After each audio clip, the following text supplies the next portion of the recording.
ኮፊ ሰላም ውድ ኢትዮጵያውያን እንዴት ናችሁ? ሰላም አለን እኛ።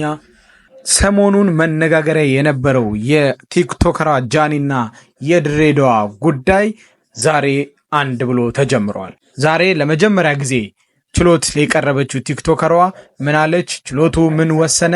ምንስ ተባለ? የሚሉትን ሙሉ መረጃ ይዘንላችሁ መተናል። እስከ ቪዲዮአችን ፍጻሜ ድረስ አብራችሁን ስትቆዩ መረጃዎቹ የእናንተ ይሆናሉ። ኮፊ ቲዩብን ያልተቀላቀላችሁ ቤተሰብ ያልሆናችሁ ኮፊ ቲዩብን ተቀላቀሉ፣ ቤተሰብ ሁኑ እንላለን። እስከ ቪዲዮአችን ፍጻሜ ድረስ አብራችሁን ቆዩ።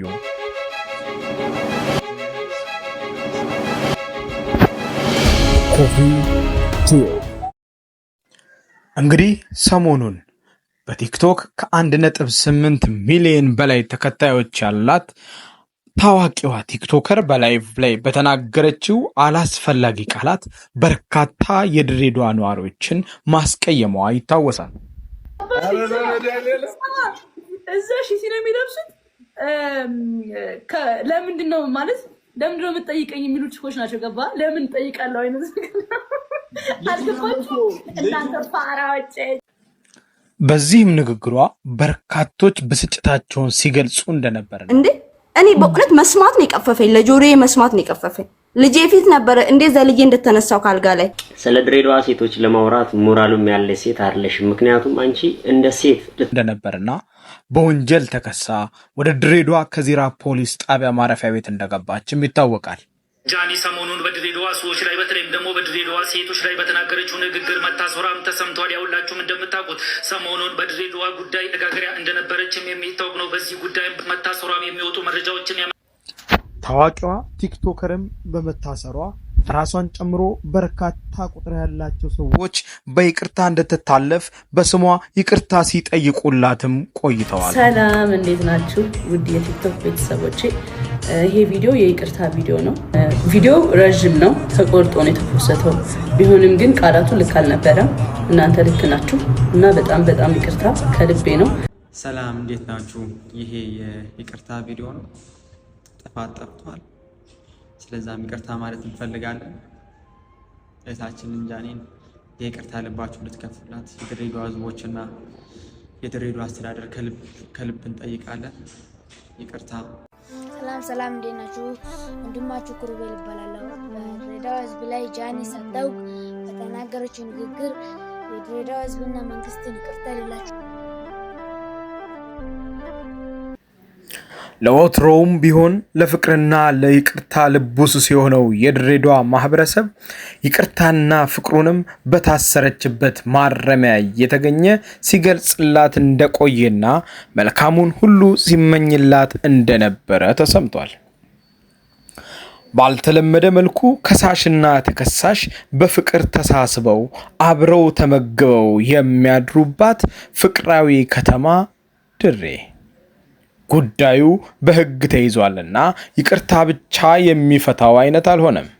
ስለዚህ በዛሬው ዕለትም ፍርድ ቤት ቀርባ የነበረች ሲሆን ሙሉ የችሎቱን ቆይታ ከኢትዮፒካ ሊግ ያገኘሁትን ዜና እነሆ። ቲክቶከር ጃኒ ገብሩ ዛሬ ሰኞ ሰኔ 2 ቀን 2017 ዓ.ም በድሬዳዋ ከተማ በሚገኝ ፍርድ ቤት ቀረበች። ግንቦት 28 ቀን 2017 ዓ.ም በአዲስ አበባ ከተማ ውስጥ በቁጥጥር ስር የዋለችው ቲክቶከሯ ግንቦት 29 ቀን ወደ ድሬዳዋ በማምራት ከዚራ በተባለ ፖሊስ ጣቢያ ውስጥ በእስር ላይ ትገኛለች። ወጣቷ ለእስር የተዳረገችው በቲክቶክ የቀጥታ ስርጭት ተናግራለች በተባለ ንግግር ምክንያት ነው። ጃኒ ዛሬ ረፋድ ላይ የድሬዳዋ ከተማ የመጀመሪያ ደረጃ ፍርድ ቤት የጊዜ ቀጠሮ ችሎት ስትቀርብ መርማሪ ፖሊስ ወጣቷን የጠረጠረበትን ምክንያት የአንድን ማህበረሰብ ክብር የሚነካ ንግግር በቲክቶክ በቀጥታ ስርጭት አስተላልፋለች በሚል ለችሎቱ እንደገለጸ ሰምተናል። ፖሊስ በዛሬው ችሎት ከተከሳሿ ስልክ ጋር በተያያዘ ያልሰራናቸውና የሚቀሩን ምርመራዎች ስላሉ ተጨማሪ የምርመራ ቀናት ይፈቀድልን ሲል ችሎቱን ጠይቋል። የተጠርጣሪዋ ጠበቃ በበኩላቸው የማህበረሰብ ክብር ለተባለው የግንዛቤ ችግር ነበር ያንን የግንዛቤ ችግር ለማረም በሚል በቲክቶክ ላይ የይቅርታ መልእክት አስተላልፋለች። ጉዳዩ ያስከስሳል ቢባል እንኳን ክሱ ሊቀርብ የሚችለው በኮምፒውተር አዋጅ ቁጥር 958/2008 አንቀጽ 13(3) መሰረት ነው። ይህ የህግ ድንጋጌ ደግሞ ከ3 ዓመት በማይበልጥ ቀላል እስራት ወይም ከብር 30 ሺህ ብር በማይበልጥ መቀጮ አሊያም በሁለቱም ሊያስቀጣ ይችላል። ስለዚህ ጉዳዩ በመደበኛ ክስ ቀርቦ እንኳን ቢሆን ዋስትና ሊያስከለክል የማይችል ስለሆነ የዋስትና መብቷ ይከበር ሲሉ ተከራክረዋል። የግራ ቀኙን ክርክር ያደመጠው ፍርድ ቤቱ ተጨማሪ ቀናት ያስፈልጋል የሚለውን የፖሊስ ጥያቄ ከግምት በማስገባት 7 ቀናት ለፖሊስ ፈቅዶ ለሰኔ 9 ቀን ተለዋጭ ቀጠሮ ሰጥቷል። ቲክቶከሯ በዛሬው ችሎት ይፋዊ መጠሪያ ስሟ በሶሻል ሚዲያ እንደሚገለጸው ስመኝ ገብሩ እንዳልሆነና ስሟ በፍርድ ቤት ወደ ጃኒ ገብሩ በመቀየሯ በዛሬው ችሎትም ጃኒ ገብሩ የሚል መጠሪያ ለፍርድ ቤቱ እንዳስመዘገበች አውቀናል።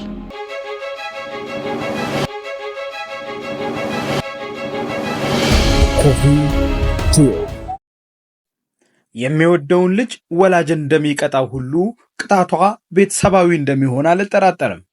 በርካቶች ባልንጀሮቿ እንደገለጹት ልጅነትና አለማስተዋል ቢሆንም ምነው በእንቁላሉ ጊዜ በቀጣሽኝ እንደሚባለው ወደፊት ከሚመጡባት በርካታ ችግሮች መማሪያ ይሆናታልና የሚወድ አባት ልጁን እንደሚቀጣ እንጂ የድሬን ሰው እንደ በቀለኛ ባትመለከቱት እመክራለሁ።